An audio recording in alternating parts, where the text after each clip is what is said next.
Bom dia! Seja bem-vindo a mais uma videoaula da Escola Dominical com o professor Lucas. Hoje, continuando o ensino de Jesus nos evangelhos. Nós, da Sala dos Jovens e dos Casais, estamos trabalhando o ensino de Jesus dentro dos evangelhos em 3 eixos. Nós estamos no segundo eixo, falando sobre as parábolas de Jesus, as 50 parábolas de Jesus nos sinóticos, né? E estamos no 7º conjunto de parábolas. Para quem não sabe, né, nós já trabalhamos o Evangelho de Mateus com todos os seus 5 sermãos, mais o preâmbulo de Mateus 23 ao 5º sermão. Se você não acompanhou, está lá na playlist da INSERP, da Igreja Metodista de Ribeirão Preto Central. Você entra lá no canal, você pode ir na playlist da Escola Dominical e você pode assistir todas essas aulas que já estão disponíveis, que seria o primeiro eixo. O segundo eixo é o que nós estamos agora falando sobre as parábolas de Jesus, né, trabalhando praticamente todas as 50. As que a gente já trabalhou em Mateus, a gente não vai repetir, né? A gente vai trabalhar as que não são citadas nos sermãos de Mateus. Então, hoje, nós estamos no 7º conjunto de parábolas e nós vamos falar do rico tolo ou rico insensato na passagem de Lucas 12, do 13 ao 21. O terceiro eixo seria já a questão da análise, né, dos discursos de Jesus, que estão presentes especificamente no Evangelho de João. O Evangelho de João é um evangelho que tem menos paralelos com os outros evangelhos, chamados sinóticos, e também ele tem uma estrutura de discurso muito próprio. Ele não chega nem a ser um sermão, né, ele não tem nenhum sermão e não tem nenhuma parábola, é sempre um diálogo, um debate, né? É sempre um questionamento, uma resposta, uma oração. Por isso que eu usei a terminologia discurso, né? Que ele tem uma característica muito própria, tá? Que seria a análise dos seus principais discursos aí do Evangelho de João, que seria feito mais em 15 semanas, tá bom? Então vamos iniciar, vamos trabalhar aqui a parábola do rico insensato, do rico tolo, que está lá em Lucas 12, do 13 ao 21. Provavelmente essa aula vai ficar bastante longa, então eu vou dividir em 2 partes. Essa vai ser a primeira parte dessa videoaula, tá bom? Então, você vai ver provavelmente toda a parte técnica do texto nessa primeira parte, e na segunda parte, a análise e a aplicação desta, tá bom? Então, vamos lá. Disse-lhe um da multidão: mestre, dize ao meu irmão que reparta comigo a herança. Mas ele disse: homem, quem me pôs a mim por juízo ou repartidor entre vós? Disse-lhe: acautelai-vos, guardai-vos da avareza, porque a vida de qualquer não consiste na abundância do que possui. E lhe propôs uma parábola, dizendo: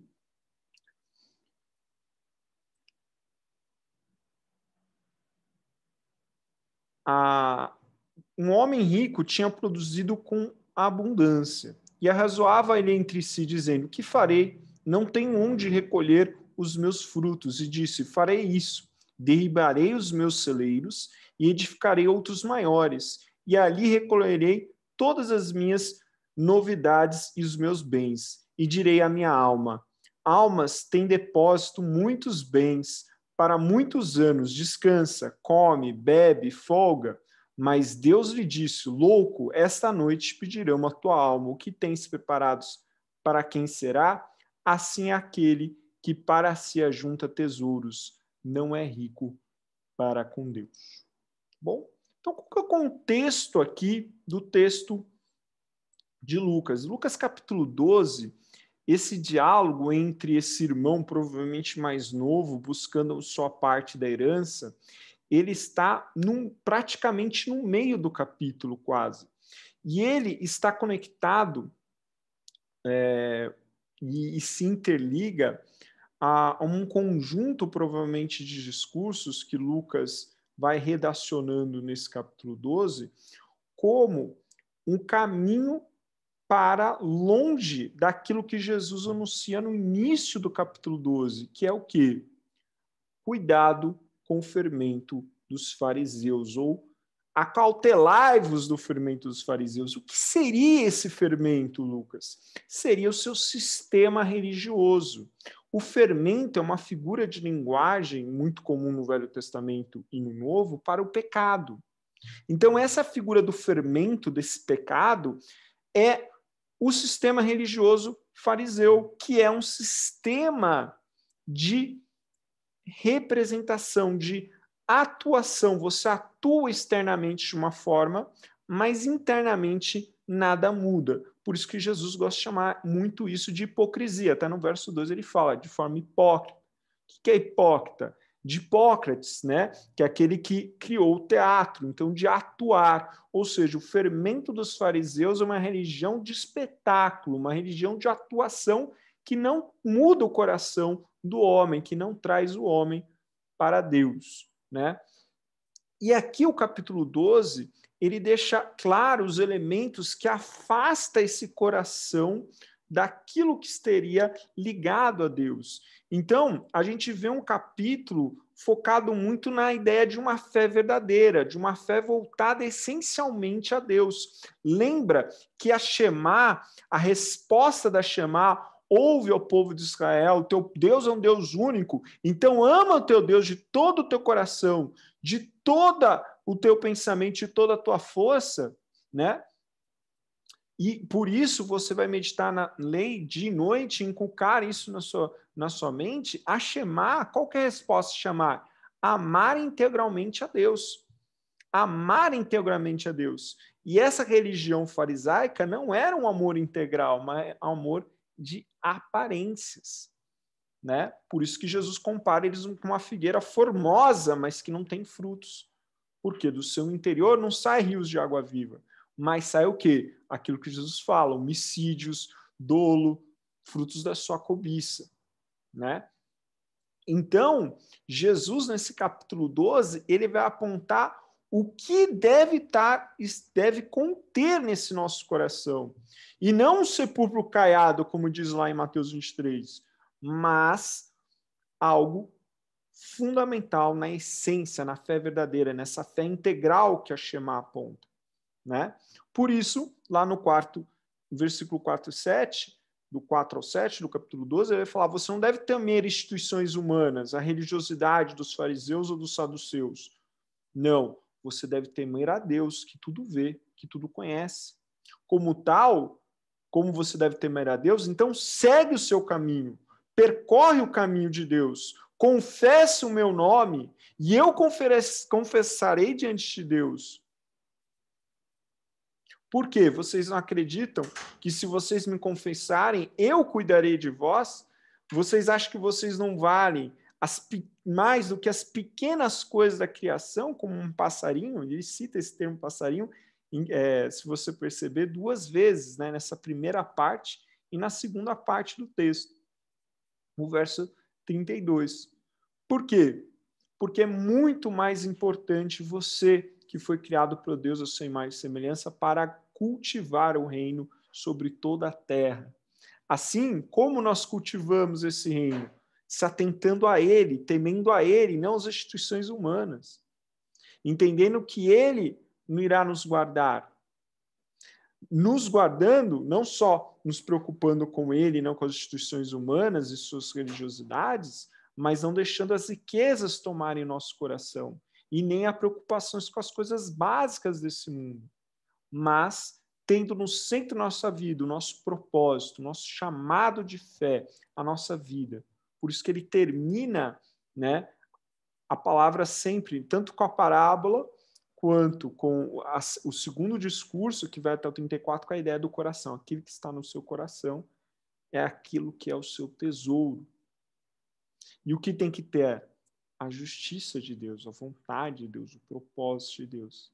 E a gente não pode perder essa riqueza, por isso que ele vai na seguinte falando sobre o servo vigilante. E isso vai nos separar da cultura desse mundo, que a cultura do reino não tem ligação, por isso que eu vim trazer a espada. Ela não tem ligação.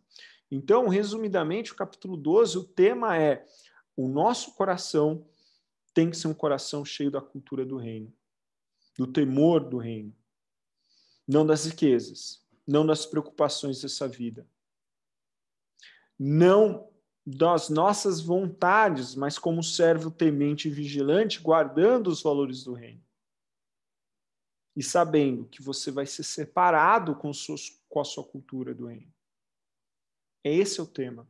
Se a nossa fé não for essa, ela não se difere do fermento dos fariseus. Esse é o contexto do capítulo 12. Né? E aí, qual que é a estrutura dessa parábola? Né? A história do rico insensato, né? Depois dessa pergunta, Jesus responde com uma parábola. É uma parábola indireta simples, com um nihal explícito. O que é um nihal explícito? É quando você tem uma explicação depois dessa parábola indireta. Por que ele é indireta? Porque essa figura de linguagem, essa história exemplo negativa, ela termina com uma resposta de Jesus, uma explicação de Jesus, né, que é o verso 21. Né, e ela é indireta porque indiretamente ela toca naquele que pergunta. Né? Só que essa resposta, por isso que ela é uma dupla direta, porque se fosse direta ele responderia. No caso aqui, não chega a resposta do intelector, mas sim de Jesus com essa nihal, que seria a explicação da parábola. E aí a gente tem como que essa estrutura? Você tem primeiro a figura do questionamento de Jesus como juiz, nos versos 13 ao 15, né? E aí Jesus se posiciona que tipo de figura de juiz que ele é.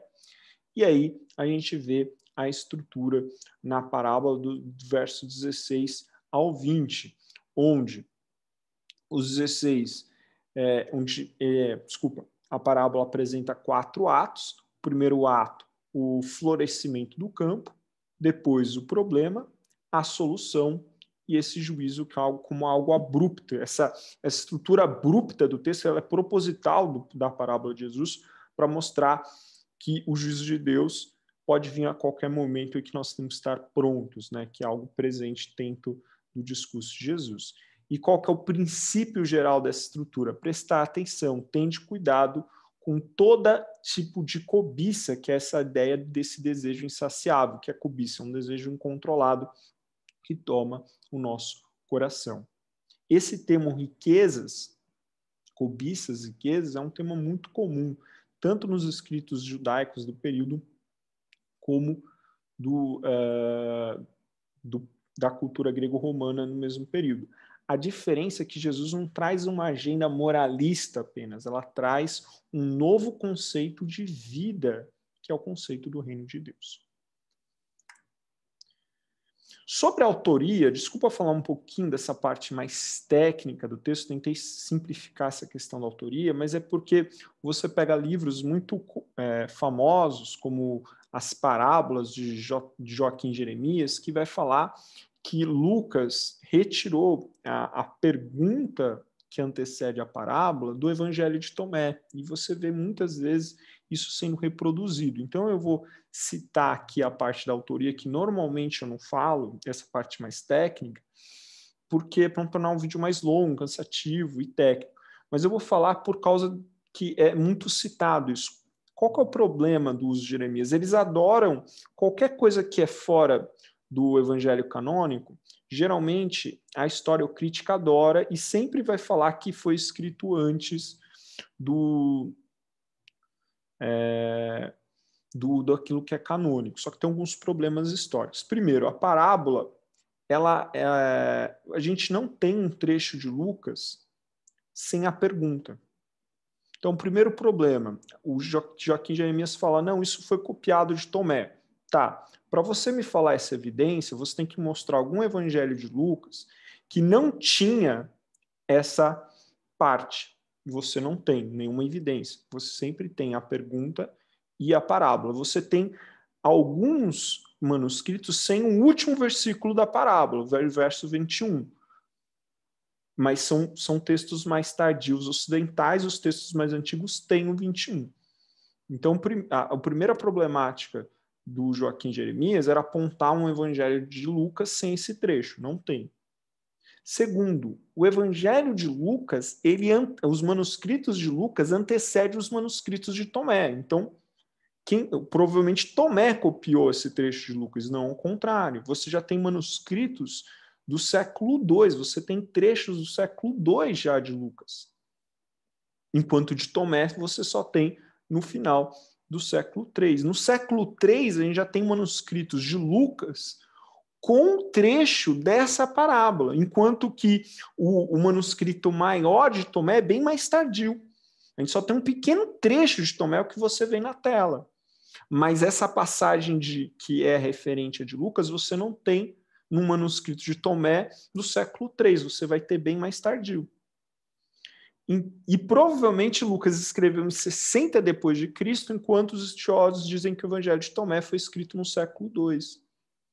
Então, o que eu quero dizer aqui?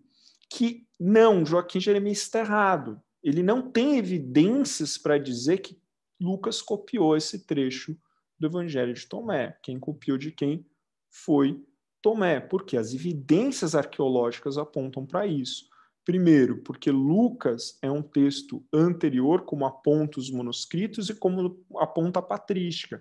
Os primeiros pais da fé, Policarpo e entre outros, já citam Lucas, enquanto não citam Tomé. O primeiro, a coleção de evangelhos, já no século II, já cita Lucas e não cita Tomé. Você vai ver um Tomé sendo um problema posterior, do século III, onde Orígenes e Hipólito vão começar a falar sobre esse evangelho como uma heresia. Então você vai ver como que é posterior. Né? Você vê como posterior dentro dos manuscritos, você vê como posterior na citação da patrística, e você vê como posterior na sua construção do texto completo. Então, assim, Jeremias não tem nenhuma evidência histórica para trazer isso. Ele traz a sua hipótese antes da evidência. É muito comum isso dentro da arqueologia historiocrítica, trazer a hipótese antes da evidência arqueológica. Tá? Então, ele não parte, não é antecessor. Então, Lucas não tirou isso de Tomé, tá bom? Foi o contrário, tá?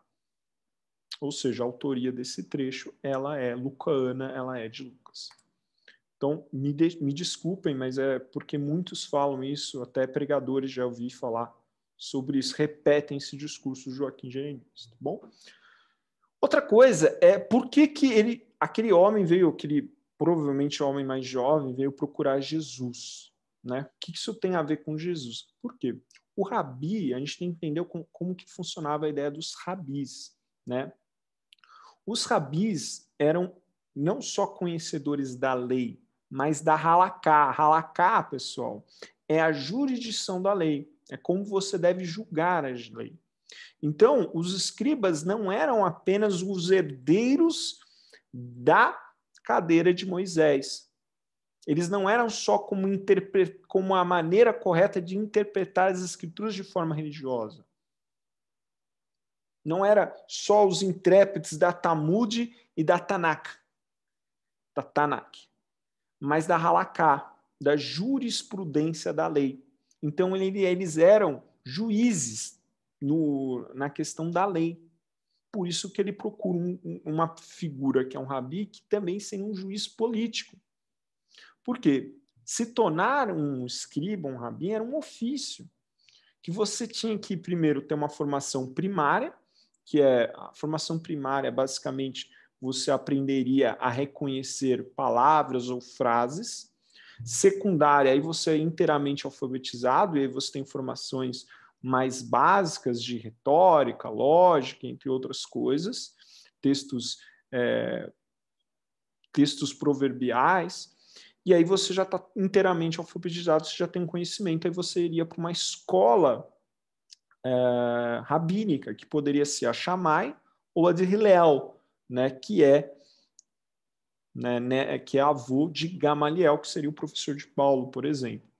E nessas escolas, o aprendiz de escriba, ele ia aprender por meio de um método da Tanaim, que é um estudo de repetição, além da convivência do seu mestre, por isso que os discípulos seguiam Jesus, que era uma prática também, como dominar toda a matéria tradicional, como a matéria tradicional seria a interpretação das escrituras religiosas, como a halaká, que era a jurisprudência, porque ele seria um juiz, a ponto de ter capacidade de resolver sozinho questões legais, seja questões religiosas, seja questão ritual, seja questão civil. Geralmente ele entrava, né, nessa formação lá para os 18 até 20 anos e provavelmente ele se tornaria ordenado, doutor não ordenado aos 30. Né? Ele acabaria isso aos 30, só que ainda ele não é ordenado. Então ele vai ser o quê? Ele vai começar a exercer algumas coisas numa pequena vila, e aí na experiência dessa vila não como aquele que interpreta, mas ele vai seguir uma jurisprudência. Se for algo muito difícil, ele joga para um escriba maior, de uma região maior, ou chama ele. E aí, com o exercício, aos 40 anos, ele é já um juiz não ordenado, ele passa a ser um juiz ordenado. E aí, um juiz ordenado, ele já podia resolver por si questões religiosas, questões legais, processos criminais, tá? Como também criar tratados que interpretam a própria lei. Por isso que ele poderia ligar ou desligar questões legais ou de interpretação da lei, que é um termo que Jesus usa depois para os discípulos, porque ele seria os novos, entre aspas, escribas do reino. Aqui é por isso que depois os evangelhos vão falar que é o ensino dos apóstolos, né?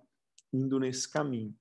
Então, por Jesus ser já muito conhecido e visto como uma figura de um rabi, era normal ele pedir para alguém, para Jesus julgar essa causa, né? Ele considerava Jesus como um juiz ordenado, tá? Por isso que aquele homem foi atrás dele. E como que é a herança na época de Jesus? Geralmente, o filho mais velho, né, ele recebia porção dobrada, né? Ele recebia, porque a gente vê muito isso na história de Jacó, né? Que ele roubou a primogenitura, por quê? Porque ele teria porção dobrada, por isso que Esaú fica tão, não só pela bênção religiosa, mas seria financeiramente maior. É claro que ele não vai receber nada, porque o irmão quer matá-lo, então ele foge, mas ele receberia a porção dobrada. Era comum irmãos receber essa herança, que geralmente na terra, e não ter nem divisão, para você mostrar que o núcleo, que era a ideia de Deuteronômio, que o núcleo familiar não se dividiu por causa de riquezas, mas se mantém unido. Isso era visto como o recomendável pelos rabínicos da época, mas não era comum.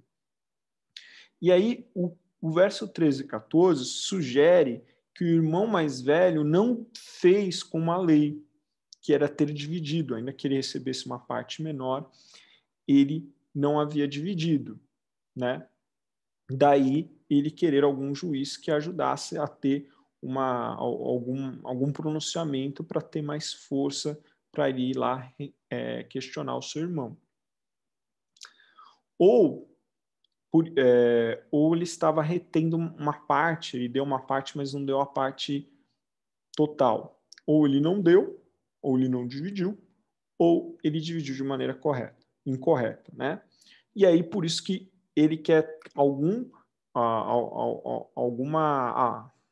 com testemunhas, ele estava ali com testemunhas, por isso que ele estava diante da multidão, para ter um rabi dando a justiça ao seu favor para ir lá questionar o seu irmão, né? Então, aquele homem não estava ali para procurar o ensino de Jesus, ele não estava ali para ter um julgamento sério, porque se ele quisesse ter um julgamento sério, ele teria levado isso a um tribunal onde o seu irmão poderia se defender, dizendo se foi justo ou não. Não, ele queria que alguém ouvisse rapidamente o seu caso e desse a justiça a favor dele. Ou seja, ele não queria uma justiça, ele queria a justiça dele, ele queria o benefício deles. Por isso que a resposta de Jesus é autorreflexiva, porque aquele homem queria justiça aos seus próprios olhos e não uma justiça verdadeira. Ou seja, ele queria usar alguma justificativa legal para pressionar os seus irmãos, o seu irmão dos seus direitos. E é interessante, né, que Jesus aproveita esse momento não só para levar o interlocutor e a multidão à autorreflexão, mas como Jesus se configura como a figura de juiz, né? E é interessante que esse verso 14, ele é muito parecido com o Êxodo 12, 14. Claramente que Lucas escrevendo, e Jesus provavelmente falando, né? Ele vai ser um paralelo muito forte a Êxodo 2,14, quando aqueles dois hebreus estavam brigando e Moisés vem separá-los. Por que brigam entre si? E os homens respondem a Moisés: quem te constituiu líder e juiz sobre nós? E no caso aqui, quem responde que isso não é a multidão, mas o próprio Jesus, né? Então, Jesus recusa-se a ser essa figura de um juiz político. Por quê? Porque ele quer deixar claro que a figura do Messias não é uma figura política, não é de um reino terreno, mas uma figura de um reino que está por vir, né? Ou seja, ele é a figura do Messias que salva a sua alma do pecado. Até faz uma brincadeira, né? Ele não é um repartidor, ele é um reconciliador, ele usa isso. Quem fez ele fala primeiro repartidor, depois ele usa misestes, né? Reconciliador. Então, é interessante como Jesus se postula, não como um líder político, ao qual, por exemplo, Moisés acreditava ser, né? Que tentou por forças tomar ali do Egito e acaba sendo expulso. Mas não, aqui Jesus já se conhece não como um juiz político, mas como aquele que veio salvar as nossas almas e apontar não por um reino terreno, mas um reino eterno. Moisés não tinha entendido isso, ele vai entender isso depois, né? Não Moisés como Messias, mas o Moisés que aponta o reino dos céus, né? Até que Moisés não é uma teocracia, né, o sistema hebraico, né, é uma teonomia, onde a lei que aponta a vontade de Deus, porque quem reina é Deus, é uma nação santa, né? E Jesus volta a nos chamar uma nação santa. Moisés não tinha entendido a sua posição, Jesus já entendia, né? Aquele que veio para trazer, para chamar aqueles que querem sentar diante da ceia do Senhor no reino dos céus, um reino de uma nação santa e vindoura, onde todas as nações agora vêm se assentar nessa nova comunidade de fé, né? Por isso que Jesus não se vê como um juiz político, mas um juiz do reino. Por isso que a resposta de Jesus é do coração daquele homem que veio fazer o questionamento. E essa autoanálise que Jesus faz, ela é muito comum. Todo mundo que vem questionar Jesus, Jesus joga a pergunta para o indivíduo, para os anseios do coração do interlocutor de Cristo. Então é muito normal Jesus pegar essa pergunta e jogar na ideia de olha primeiro para ti. Né? O reino dos céus, ela não começa ali, aqui, ele começa dentro de nós. Né? E isso é muito comum. Né? A gente pensa sempre no macro, mas o reino começa em nós. O reino, Deus é o Deus da família, Deus de Abraão, Isaac e Jacó. Ele é um Deus que começa em nós, o patriarca faz o altar, né, no caso, e esse altar tem que penetrar na família. E a família se liga à comunidade de fé, e a comunidade de fé à sociedade. Percebe? Então, por isso que Jesus joga sempre para o coração do homem, porque começa ali. Se não tiver no coração do pai ou da mãe, do esposo ou da esposa, o reino não flui. Por isso começa sempre primeiro em nós. E depois no externo, né? Isso se repete quando Jesus ele é questionado pelo zelote das mortes, né, que Pilatos fez, seja matando Judas, o Galileu, no templo, ou pela queda da torre de Siloé por causa da construção muito rápida do aqueduto subterrâneo. E Jesus diz, ele responde, nós temos que vingar esses romanos malditos safados. Não, ele não vem para uma revolução armada, ele não vem para um sentimento de vingança. Ele fala, olha, sabe o que mais importa? Não é a malignidade desse reino romano que o meu Senhor, que o meu Pai irá derrubar. Fique tranquilo, não. Sabe o que é mais importante, mais oportuno para vocês? Não é um sentimento de revolta desse sistema injusto, mas é a injustiça que está nos seus corações. Porque se essa injustiça permanecer, vocês vão perecer como aqueles homens que pereceram na espada romana. Então, antes de você falar da injustiça do que está fora, transforma o teu coração. Como diria, e aí, parafraseando uma obra com conotação judaico-cristã, o Jordan Peterson, né? Ele fala sobre quais são os deveres, né, do indivíduo. Ele fala, você quer mudar o mundo? Começa arrumando o seu quarto. Basicamente é isso que Jesus, vocês querem falar de injustiça romana? Começa a falar do seu coração, começa a falar da sua comunidade, começa a falar da sua vila. Comece dentro de você. Dentro. Porque se você não se arrepender, vocês vão perecer como aqueles homens na torre de Siloé que caiu parte dela sobre elas, ou como aqueles revolucionários de Judas, o Galileu. Então, esteja mais preparado com aquilo que está dentro e menos que de fora. O pessoal gosta de falar muito hoje de política, né? De justiça, eu gosto também, mas que o nosso olhar seja primeiro na minha vida, na minha família, na minha casa. A corrupção tem no Brasil? Tem muita, mas e a corrupção no meu coração, na minha família? Como tem sido? Né? Começamos por aí. É isso que Jesus sempre aponta. E aí, para terminar essa primeira parte, a gente conceituar as palavras cobiça insensato, né?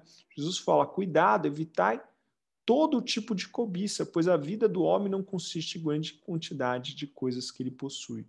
Jesus, ele está reforçando a moral que é contra a cobiça, algo que os fariseus, ainda que repetiam, deixaram de lado na sua prática, né?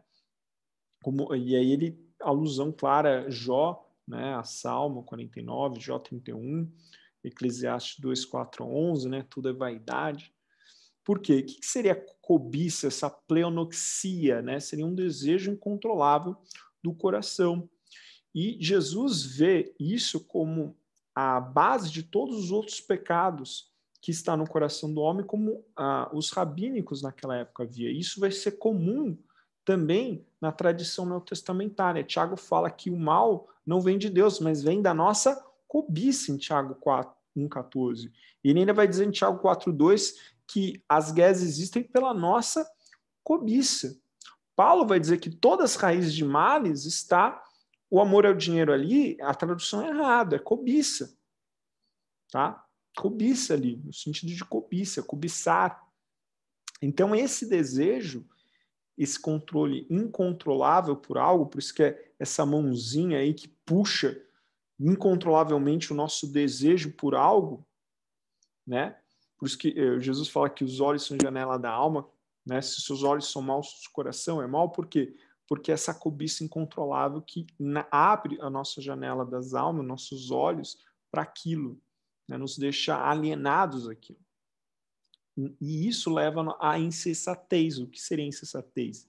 Seria, que é muito comum no Antigo Testamento, né? E aí essa tradução para o grego que a gente vê na Septuaginta é uma pessoa que age sem Deus, sem sabedoria, sem responsabilidade, sem se preocupar com o juízo de Deus.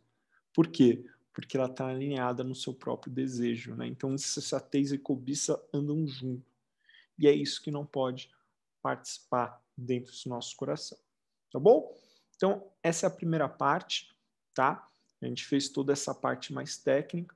Na segunda parte, na próxima semana, nós vamos falar do objeto central, análise e aplicação. Então vamos orar para terminar. Senhor, nós te agradecemos e pedimos, Pai, que o nosso coração não seja movido pelos nossos desejos, vontades, nem pelo apego às riquezas ou às seguranças das coisas terrenas, mas antes por aquilo que é o nosso propósito, aquilo que nossos chamados, nossos dons e virtudes em Cristo é o que nós te pedimos. Em nome do seu filho amado Jesus. Amém. Amém? Até o próximo domingo. Abraço.